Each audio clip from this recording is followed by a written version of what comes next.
ছাদে বরিশাল পরমাণু চিকিৎসা কেন্দ্রের চারতলা ভবনের ছাদের উপর পরীক্ষামূলক ধান চাষ করেছেন ওই দপ্তরের বাগান রক্ষণাবেক্ষণের কাজে নিযুক্ত মালি আনোয়ার হোসেন।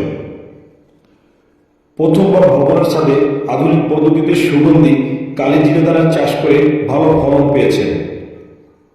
ছাদের উপর ধান চাষ করায় পোকামাকড়ের আক্রমণ হয়েছে কম।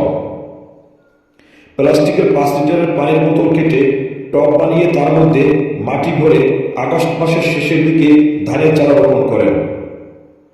ছাদের উপর কোনো প্রকার আগাছা না থাকায় দ্রুত সময়ের মধ্যে ধানের চারা গাছগুলো বেড়ে উঠেছে।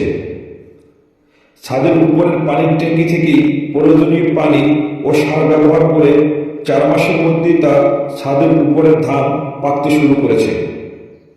পাখিরা যাহাতে ছাদের ক্ষেত থেকে ধান নিতে না পারে এজন্য জাল দিয়ে ঢেকে দিয়েছেন। আবহাওয়া অনুকূলে থাকায় পরীক্ষামূলক ধান চাষ করে প্রথমবারই বাম্পার ফলন পেয়েছেন। কিছুদিনের মধ্যেই তার পাকা ধান ঘরে তুলবেন।